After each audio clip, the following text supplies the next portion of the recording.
dernier confinement, n'est-ce pas? Je voudrais lire avec vous ce dernier confinement que j'ai appelé les multiples confinements de l'apôtre Paul. Parce que l'apôtre Paul, voyez-vous, a été un homme qui lui a connu plusieurs confinements. Il a connu le confinement des prisons, il a été emprisonné, il a connu le confinement des bateaux, il a connu le confinement, n'est-ce pas, en étant isolé dans des déserts. Il a dormi pendant 2 jours dans la mer, dans l'eau. L'apôtre Paul a connu plusieurs formes de confinement. Et je voudrais prendre, n'est-ce pas, un des résultats de ces confinements, à savoir les confinements en prison. Oui, le confinement, c'est le fait d'être forcé de rester dans un espace limité. Quand vous êtes en prison, vous êtes en confinement. Oui, vous êtes en confinement quand vous êtes en prison. Alors, l'apôtre Paul a été emprisonné plusieurs fois d'ailleurs. Et il a connu un confinement. Et regardez les résultats. Je voulais vous attirer votre attention sur un des résultats des confinements. L'apôtre Paul nous a libérés des épîtres dans ces confinements. Étant confiné en prison, l'apôtre Paul a reçu des révélations. Et il a écrit à l'église. Et vous avez la lettre aux Éphésiens.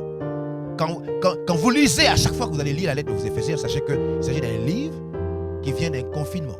Il était en prison. Aux Philippiens, à Philémon, aux Colossiens, l'apôtre Paul était en prison. Il était en prison.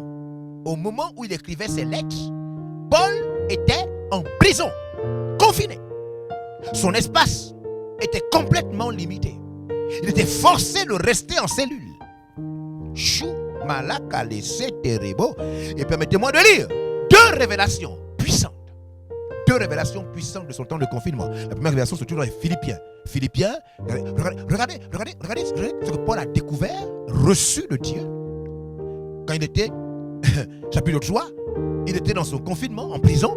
Il a reçu cette parole que je voudrais lire avec vous. Regardez, vous allez voir la puissance de la parole, de la révélation qu'il a reçue. Et je crois que pendant ce temps de confinement, Dieu vous envoie les mêmes sentiments et les mêmes paroles au nom de Jésus-Christ. Verset 7. Philippiens chapitre 3, verset 7. Il est écrit en confinement. Il a reçu. Regardez. Mais ces choses qui étaient pour moi. Mais la vie, ces choses de la vie qui étaient pour moi. Des gains. Je les ai regardés comme une perte. Il a vu cela comme une perte. Donc en confinement, Paul s'est rendu compte que la vie elle-même n'avait pas de valeur sans Dieu. Oh! Il s'est rendu compte que tout ce qu'il faisait, c'était en confinement. Parce que si vous êtes dans l'activité constante, vous ne pouvez pas réaliser ça. C'est quand vous êtes enfermé quelque part. Quand vous êtes chez vous, quand vous êtes limité à rester dans votre salon, dans votre chambre, dans votre maison, vous n'avez pas le droit de sortir. Vous vous rendez compte. Oh, Shabarika, que toutes ces choses qui étaient pour vous des activités, au fond, ces choses ne valent plus rien. Le confinement nous parle. C'est dans le confinement que Dieu nous parle. Oui. À cause de Christ. À cause de Christ. Il a réalisé Christ. C'est dans le confinement que Paul a pris conscience de Christ. Oui. Et même je regarde toutes choses comme une perte. Et je regarde toutes choses comme une perte. À cause de l'excellence de la connaissance de Jésus-Christ. À cause de voyez-vous, il y a un confinement qui vous parle. Suivez-moi, regardez-moi, suivez-moi par ici. Suivez-moi, s'il vous plaît, suivez-moi. Il y a un confinement qui vous parle, qui vous sauve, avant d'aller au confinement de l'enfer éternel. Parce que vous devez savoir que l'enfer éternel, c'est un espace. Dieu vous enverra dans un espace de feu. Vous ne pourrez pas sortir. Vous y serez éternellement à jamais. Donc, Dieu fait quoi? Il vous met dans des situations de calme. Dieu permet, à travers ce que le livre de Job, chapitre 33 nous dit, Dieu vous envoie des fois, permet que vous soyez malade pour que, à un moment, vous connaissiez le calme. Il vous faut connaître un moment le calme, le confinement. Le calme que donne le confinement. Le calme. Être restreint dans un espace limité. Vous faire réfléchir, méditer. Et quand vous n'avez pas cette occasion de confinement, vous êtes constamment parti en activité. Vous sortez, vous allez au travail, vous faites tellement de choses. Alors, il vous faut un temps comme une sorte de paralysie de votre temps. Où votre temps va être paralysé, vos activités vont être réduites.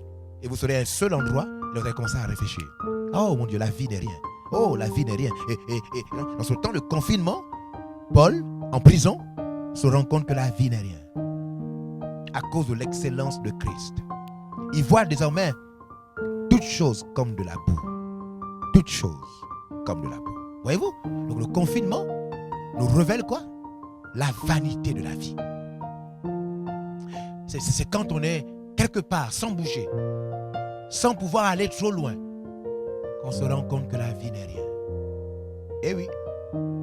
Eh oui. Le confinement nous pousse à la foi. Nous revenons à la vérité. Nous rencontrons Dieu dans le confinement. Et regardez le deuxième élément de son confinement, Éphésiens. Et là, je vais terminer avec ça. Suivez-moi.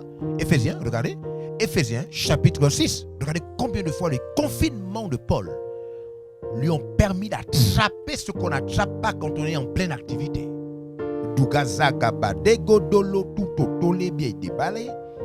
Regardez, Éphésiens, chapitre 6. Regardez, verset 10. Il est écrit. Au reste, fortifiez-vous dans le Seigneur. Il est en prison. Hein? Paul est en confinement. Et il dit à tout le reste, fortifiez-vous dans le Seigneur. Oui.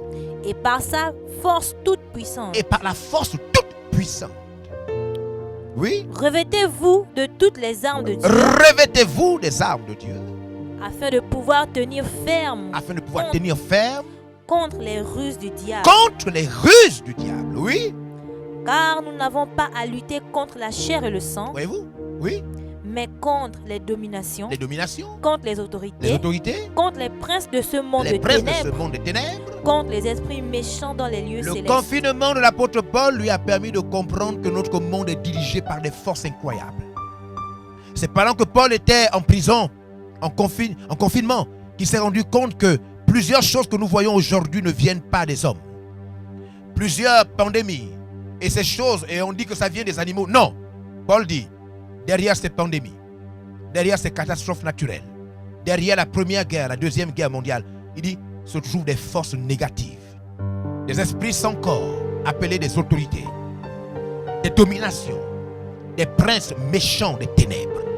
Paul, pendant son temps de confinement, a pu être amené afin de recevoir la révélation de ce qui est caché derrière le mal.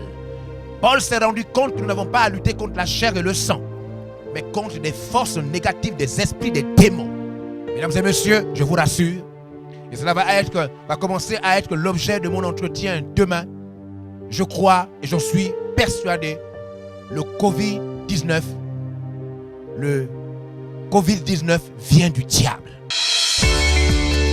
Nous espérons que vous avez été bénis par ce message de l'apôtre évangéliste Georges-Olivier Bazabois.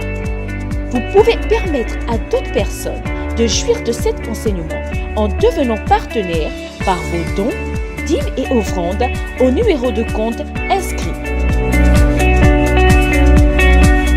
Que Dieu vous bénisse, vous qui permettez à l'évangile de se répandre par votre participation financière.